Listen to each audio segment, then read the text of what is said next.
Bueno, ¿cómo podemos entender el concepto de género? Podemos comprendernos, podemos aproximarnos a este concepto desde cuatro aristas.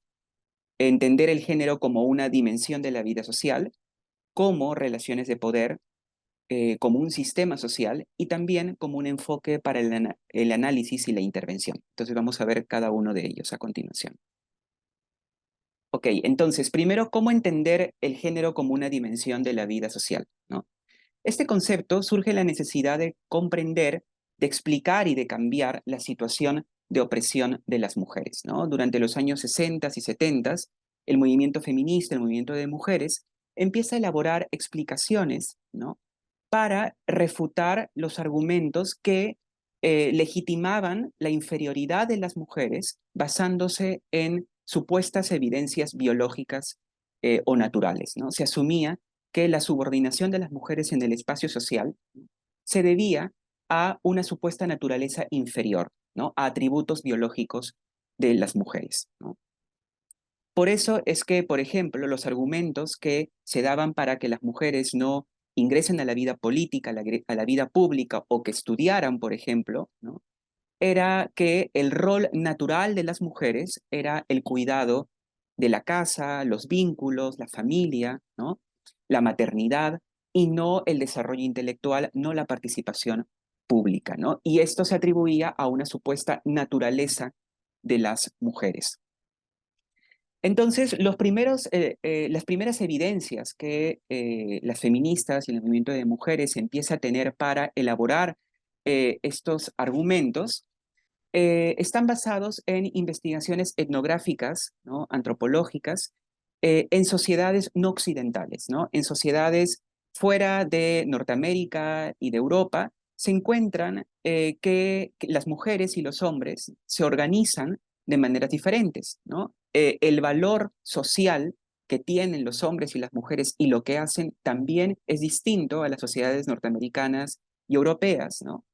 Eh, Así como también la manera en la que se comportan, ¿no? Entonces, la evidencia etnográfica permite eh, situar, ¿no? Remarcar la influencia de la cultura y las normas sociales en la modelación de la conducta y en cómo se organiza la sociedad en la valoración y los significados que son atribuidos a lo que hacen las mujeres y los hombres, ¿no?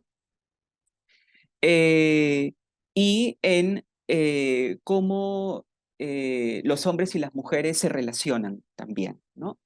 Entonces, a partir de esta evidencia cultural, se elabora un primer momento de explicación conceptual en torno al concepto de género, ¿no?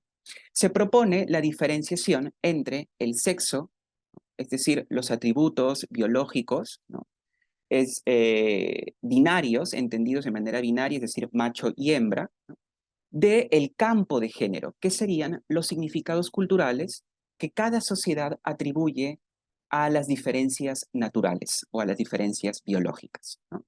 Entonces, el género sería aquella dimensión de la vida social donde se construyen representaciones, significados y valoraciones en base a las diferencias biológicas.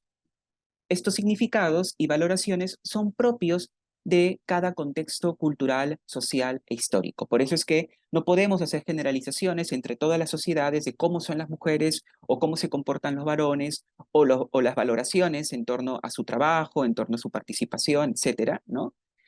Sino que esto depende de la cultura y depende también del momento histórico, ¿no? Entonces, el género surge como un concepto que pone en cuestión, ¿no? A la biología como determinante de los roles sociales y las relaciones de poder. Y esto es crucial, esto es un cambio crucial, porque permite situar la desigualdad en la arena de lo social y de lo cultural, y no del campo biológico que no cambia, ¿cierto? Al situarlo en la arena de lo social, en el campo de lo social y lo cultural que es cambiante, permite pensar efectivamente en que la desigualdad puede revertirse, en que pueden cambiarse las condiciones de desigualdad entre hombres y mujeres. Otra vertiente de la exploración del concepto de género proviene de la psicología y la psiquiatría en el abordaje de la transexualidad y de la intersexualidad en los años 60 y 70, ¿no? Esto lo vamos a ver más adelante, pero solo para aclararlo desde ya, una persona transexual es una persona que es definida con un sexo al nacer, ¿no? Pero a lo largo de su vida se identifica o se va a identificar con el género opuesto, ¿no? Y en el caso de la intersexualidad, son personas cuyos cuerpos, ¿no? No coinciden con lo estrictamente masculino y femenino. Era lo que antiguamente se llamaba hermafroditismo, ¿no? Eh, entonces, las elaboraciones del concepto de género van a cambiar también, ¿no? A raíz de nuevas evidencias. En un primer momento, como les mencionaba, se realiza esta diferenciación entre el sexo, los atributos de sexo, ¿no? Macho y hembra, ¿no? De el género o la dimensión cultural, histórica, esta dimensión que cambia y que en el que se juega la desigualdad y las relaciones de poder, ¿no? Sin embargo, elaboraciones posteriores también van a mirar, luego van a comenzar a mirar también al sexo, ¿no? Y van a cuestionar la idea de que el sexo solo puede ser entendida de manera binaria, es decir, macho y hembra, ¿no? Y van a proponer explicaciones en torno a que esta concepción binaria del sexo como macho y hembra también depende de ideas culturales y de cambios históricos. Esto lo vamos a ver con más precisión en la tercera sesión. Entonces, cuando hablamos del género como una construcción cultural y social, nos estamos remitiendo a roles de género, espacios, ¿no? Es decir, cómo el mundo social, ¿no? Se divide también en función al género, y también el género va a remitirse a los atributos o características que son asignados o a las personas en función a su sexo biológico, ¿no? O las expectativas sociales en torno a las personas en función a su sexo biológico. Cuando hablamos de roles, nos estamos refiriendo a la masculinidad y la feminidad, lo que cada sociedad determinada va a atribuir que es y que hace un hombre o una mujer, ¿no? Son, por un lado, roles, pero también son normas sociales en función a lo que se supone un hombre o una mujer es o hace. Cuando hablamos de espacios, nos estamos refiriendo a cómo el mundo social, la geografía, las maneras en las que nos relacionamos en el espacio, ¿no? También se encuentran divididas o categorizadas en función al género, ¿no? Pensemos, por ejemplo, en la división público y privado, ¿no? Históricamente, el espacio privado ha sido asignado al género femenino, ¿no? Por eso es de que históricamente se ha asignado, ¿no? Los roles de cuidado, los roles domésticos, los roles del cuidado de la casa a las mujeres, mientras que el espacio público se asumía que era un espacio de varones, ¿no? Esto trae repercusiones importantes, ¿no? Como ustedes imaginarán, en la vida social y también en el ejercicio de los derechos de hombres y mujeres, ¿no? Eh, es importante preguntarnos por qué, por ejemplo, el espacio público, ¿no? Se vuelve un espacio de riesgo y de vulnerabilidad para las mujeres. En estudios que abordan la brecha educativa, por ejemplo, en el sector rural en el país, se ha recogido testimonios de padres de familia, de las familias, ¿no? Que evitan o que señalan que tienen temor de que las niñas vayan a sus escuelas y por ende, digamos, hay estas brechas, ¿no? En la conclusión de los estudios o en continuar la educación, por el temor de que estas niñas puedan ser violentadas sexualmente en el camino, ¿cierto?, de sus comunidades hasta las escuelas, de sus casas hasta las escuelas, ¿no? Porque el espacio público, históricamente y culturalmente, se ha definido como un espacio de masculino, ¿no? Y esto, como vemos, tiene consecuencias eh, para el ejercicio de los derechos, en este caso, por ejemplo, para el ejercicio de la educación, ¿no? Y por otro lado, el género también remite a atributos o características, ¿no? Y esto lo podemos, por ejemplo, identificar en cómo algunas características son asignadas a las mujeres o a los hombres cuando nacen, ¿no? Cuando un hombre o una mujer es asignado, cuando una persona es asignada con un sexo al nacer, ¿no? Ya sea por una ecografía o ya sea cuando nace, ¿no? Empieza, ¿cierto?, a elaborarse una serie de expectativas en función a esa denominación sexual, ¿no? Se les compra cosas celestes a los hombres, rosadas a las mujeres, se les asigna un nombre de hombre y un nombre de mujer, ¿no? Se empiezan una serie, ¿cierto?, de fantasías y de elaboraciones en torno al futuro de estas personas en función al sexo biológico, ¿no? Y se asumen en la socialización y en la educación también una serie de características, ¿no?, que estas personas deberían tener o deberían lograr. Por ejemplo, características vinculadas a una mayor dulzura, suavidad, pasividad en el caso de las mujeres, y en el caso de los varones, dureza, mayor, una mayor, una personalidad más resolutiva, eh, o que sean líderes, etcétera, ¿no? Entonces, vemos cómo también a través de los atributos o las características, ¿no?, asignadas a las personas por su sexo al nacer, se va construyendo también el género. Entonces, tanto los roles como los espacios y los atributos o las características van a confluir en la construcción de la identidad. Y cuando hablamos de la construcción de la identidad, nos estamos refiriendo a un proceso intersubjetivo, ¿no?, en donde intervienen tanto las condiciones socioculturales e históricas, así como la propia agencia individual de los sujetos, ¿no? Es decir, la sociedad ofrece los marcos de acción, ¿no?, pero los sujetos también van a navegar de alguna manera por esos marcos, por esas normas, ¿no? Y van a poner en ejercicio también sus propias agencias individuales, ¿no?, su propia capacidad de acción.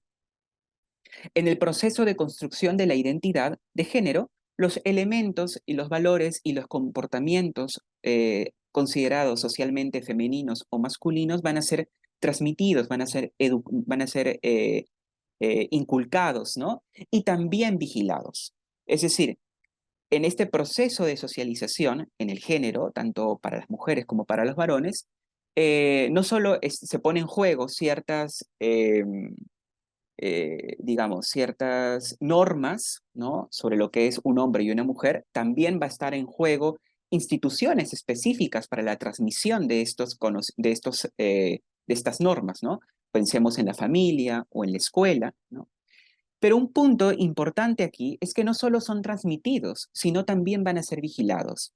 Y si hablamos de vigilancia, estamos hablando también de castigo. Es decir, las personas que no cumplen estas normas, estas expectativas, ¿no?, consideradas femeninas o masculinas, también pueden sufrir sanción social y castigo, ¿no? La incorporación de estos elementos en la identidad no sucede en un proceso automático, sino que ocurre en un proceso de negociación subjetiva que es compleja y continua durante el periodo de vida, ¿no? Es decir, a veces cuando hablamos de construcción de la identidad pareciera un concepto o una noción demasiado mecánica, ¿no? Construcción de la identidad, como si una persona de manera autónoma, totalmente autónoma, construye su identidad por sí misma y solo o sola, ¿no? Esto en realidad no es así, sino se trata de un proceso subjetivo, de negociación subjetiva entre el sujeto con las normas sociales, ¿no? No hay una total autonomía y libertad en el sujeto porque hay condiciones sociales e históricas que condicionan, ¿cierto?, la capacidad de acción de los sujetos, ¿no? Pero tampoco las normas sociales son totalmente determinantes en la identidad individual de hombres como de mujeres. Por lo mismo, ¿no? No todos los hombres y las mujeres son lo mismo, ¿cierto? O actúan de la misma manera. Hay diferencias, ¿no?, amplias diferencias en la población masculina, en la población femenina, en la población de hombres y de mujeres, ¿no? Pero también estos cambios suceden a lo largo de la vida, es decir, eh, podemos ponernos a nosotras y nosotros mismos, ¿no? De ejemplo, ¿no? Nuestra identidad en el género, ¿no? No va a ser la misma, ¿cierto? Desde que, digamos, a los 6 años, a los 8 años, 12 años, en la adolescencia, como en la adultez, ¿no? Porque vamos a vivir diferentes experiencias, porque vamos a refutar ciertas normas sociales asignadas a nuestro género, ¿no? Eh, Vamos a, digamos, a negociar, ¿no? Con estas normas sociales y de esta manera también a contribuir a nuestra propia construcción identitaria, ¿no? Entonces, justamente porque el proceso de identidad de género es complejo y amplio, ¿no? Es por eso que, de acuerdo al género, las personas podemos identificar que las personas asumen diferentes construcciones identitarias, ¿no? Están las personas cisgénero, ¿no? Hombres y mujeres cisgénero, es decir, personas que fueron asignadas con un sexo al nacer y que las expectativas y que va a corresponder, digamos, esa asignación sexual con las expectativas sociales en función a su género, ¿no? Eh, Están las personas transgénero, es decir, personas que son asignadas con un sexo al nacer y que a lo largo de su vida se van a identificar más bien con el género opuesto, ¿no? Eh, y las personas de género no binario, es decir, personas que en su construcción identitaria pueden tomar, ¿no? Elementos tanto femeninos como masculinos, o más bien pueden cuestionar este binarismo de género, ¿no? ¿Por qué tiene que ser o masculino o femenino, ¿no? También hay ese cuestionamiento desde las identidades de género no binarias. La segunda arista del concepto de género es entenderlo como relaciones de poder, ¿no? Las relaciones de género son también relaciones de poder. La historiadora Joanne Scott, por ejemplo, mencionaba que el género es el campo primario desde el cual se articula el poder, ¿no? No es el único campo, pero ha sido permanente y recurrente en facilitar la significación del poder, especialmente en sociedades de tradición occidental, judeocristiana o islámicas, ¿no? Es decir, cuando hablamos de relaciones de género, estamos hablando de relaciones de poder y de relaciones de desigualdad, ¿no? Recordemos la génesis, cómo nace, ¿cierto? El concepto de género nace justamente para eh, cuestionar, ¿no? Las relaciones de desigualdad entre hombres y mujeres. Las relaciones de género no solo se van a dar entre hombres y mujeres, sino también al interior de, digamos, la población femenina o la población masculina, ¿no? Hay relación, también podemos hablar de relaciones de poder, relaciones de desigualdad al interior de las mujeres o al interior de los hombres, ¿no? Por eso es que hablamos de construcción de masculinidades y de feminidades y también de los estereotipos de género, ¿no? Como ciertos atributos o características terminan asumiéndose como la norma, ¿no? Son expectativas sociales de género que terminan eh, delimitando, restringiendo incluso las posibilidades de desarrollo de hombres y mujeres, ¿no? Cuando hablamos de estereotipos de género. La tercera arista es considerar el género como un sistema social, ¿no? Y cuando hablamos de sistema, nos estamos refiriendo a la interrelación de normas, pautas, valores, instituciones, a través de las cuales se busca modelar y regular a los individuos, ¿no? Los sistemas de género son instrumentos de poder, jerarquización y dominación que cada sociedad va a desarrollar, ¿no? Pero no funcionan estos sistemas solos, sino en relación, en intersección con otros sistemas de dominación, como la raza, la clase o la etnia, ¿no? Cuando nos referimos al género como sistema, nos permite pensar más allá de las relaciones interpersonales, ¿no? El género, cuando hablamos de relaciones de género, por lo general estamos vinculando o pensando en relaciones más interpersonales entre hombres o mujeres o, digamos, en un nivel más micro, ¿no? Cuando hablamos de sistema de género, podemos pensar en relaciones estructurales, ¿no? Y es por eso que, por ejemplo, podemos pensar la relación entre el género y el Estado, cuando hablamos del género como un sistema social, ¿no? Cómo las concepciones de género pueden influenciar las políticas de Estado y así impedir o limitar el ejercicio de los derechos, ¿no? Podemos hacer un análisis de género de las políticas estatales, de las leyes, ¿no? De las instituciones públicas, de cómo opera la vida, cómo operan las regulaciones, ¿no?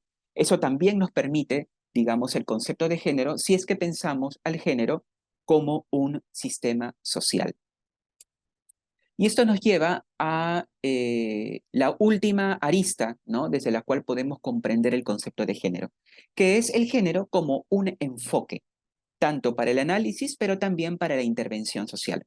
Esto implica comprender que los problemas sociales y las respuestas a estos problemas tienen una dimensión de género, ¿no? Para ello, se requiere comprender cómo se establecen y reproducen dinámicas de subordinación entre hombres y mujeres y qué podemos hacer para revertir estas relaciones de subordinación o de desigualdad, ¿no?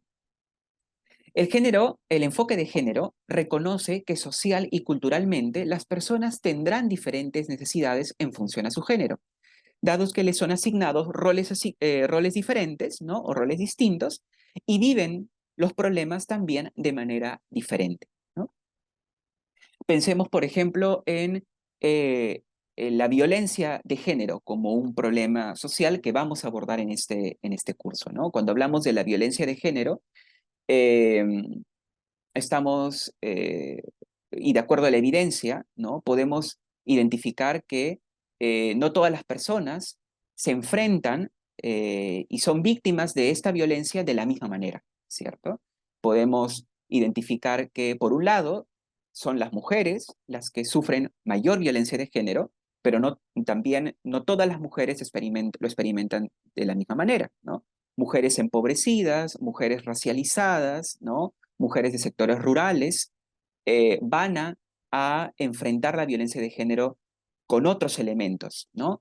Y si pensamos en términos de edad, también, ¿no? Niñas y adolescentes se enfrentan a la violencia de género también de manera diferente, ¿no? Son otro tipo de vulnerabilidades que se construyen en función a otros ejes, ¿no? Por ejemplo, la edad, la raza, la clase, ¿no? La procedencia étnica, etcétera, ¿no? Justamente por eso es que decimos que el enfoque de género necesita de una perspectiva interseccional, ¿no? Que permita entender estas desigualdades como producto de la confluencia de distintos ejes o sistemas de dominación, ¿no? Cuando hablamos de interseccionalidad, nos estamos refiriendo al hecho de que cada actor social es producido por la imbricación de las relaciones de clase, de género, de raza, de edad, de capacidad, entre otras. También sobre este punto y sobre el enfoque de interseccionalidad lo vamos a ver más adelante cuando discutamos sobre la violencia de género en particular. La sexualidad ha sido construida o ha sido estudiada, mejor dicho, desde tres corrientes distintas, ¿no? Esta diferenciación la realiza la antropóloga Carol Vance en un estudio muy interesante sobre cómo históricamente, digamos a lo largo del siglo XX, las disciplinas se han hecho cargo del estudio de la sexualidad. Podemos identificar una aproximación o un enfoque biologicista, una aproximación o un enfoque vinculado a los significados culturales, a la influencia cultural sobre la sexualidad, y un enfoque o una aproximación al estudio de la sexualidad vinculado a la construcción social, es decir, entender la sexualidad como una construcción social. Y por último, está el enfoque del construccionismo social, que es el enfoque que ha venido tomando más fuerza en los estudios sobre la sexualidad a partir de los años 80, ¿no? Digamos, podemos entender el construccionismo, ¿no? Em, como la manera en la que nuestras emociones, deseos y relaciones son configuradas por la sociedad en la que vivimos, ¿no? Entonces, este enfoque eh, rescata, ¿no? Los aportes de la antropología, de pensar, ¿cierto? La influencia de la cultura, ¿no? Respecto a la sexualidad, pero, digamos, elabora y da un paso más allá, ¿no? Em, Señalando, por ejemplo, que la sexualidad como tal no sería un impulso, ¿no? No tendría necesariamente siempre una base natural como es la reproducción, eh, sino que tanto las maneras de vivir la sexualidad como los estímulos y las formas de satisfacer esos deseos están mediados, intervenidos por la sociedad, por la cultura y por la historia, ¿no? En ese sentido, no hay una relación preestablecida entre los actos sexuales y los significados sociales, ¿no? Eh, en diferentes sociedades y momentos históricos, ¿no? Diversos, digamos, los actos sexuales van a poder ser entendidos de manera diferente, ¿no? Pensemos, por ejemplo, el caso de la homosexualidad, ¿no? El término homosexualidad, ¿no? Y la definición de ciertas personas como homosexuales, nos diría el historiador Michel Foucault, es producto de cambios históricos que se dan a partir del siglo XVIII, ¿no? Antes no significa que no hubiesen relaciones entre hombres o entre mujeres, relaciones sexuales, ¿no?